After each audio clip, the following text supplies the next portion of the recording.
If you walk down Coppermill Lane at night, long after the shutters have clanged down on the corner shops and the wind has chased the last bus down to Walthamstow wetlands, you'll feel it.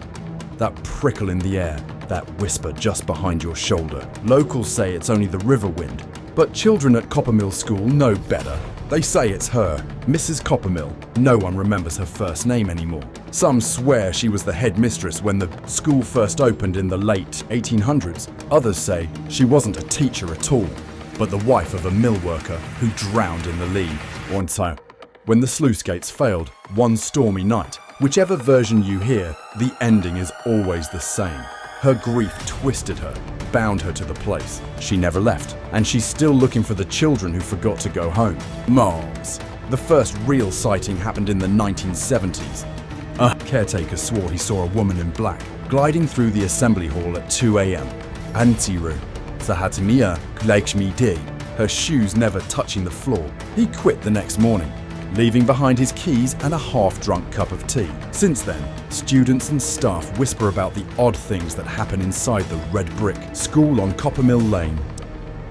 Books tumbling from shelves, even when the windows are shut. Chalk scratching on the blackboard long after lessons have ended. A faint smell of river water and iron drifting through empty corridors. The bravest children claim that if you linger too long in the old toilets on the top floor, the lights flicker and a woman's voice whispers your name, except it's not your teacher's voice. It's low, tired, almost like she's scolding you for being late. Mars. One November evening, not long ago, 3 Year 6 students dared each other to sneak back after football practice and stay in the playground until dark. By 5:30, the shadows stretched long across the yard. They pressed their faces to the classroom windows, giggling at the empty desks. Then they saw her. A pale figure in old-fashioned dress, standing in the corner of the room, hands folded neatly, eyes fixed on them. She didn't move. She didn't blink. The children ran, their trainers slapping the pavement all the way to St. James Street. They swore they never went back after dark again. Mars. The teachers never admit it out loud, but even they avoid staying too late. This one.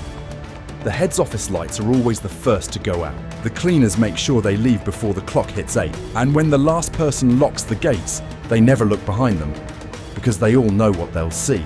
A shadow in the window of the top floor, watching, waiting. Zigda.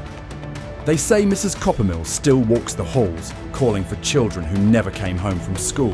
One stormy day, more than 100 years ago, and if you're unlucky enough to be the last one out, you might just hear her footsteps behind you, keeping pace, closer and closer, until you're sure you're not walking alone.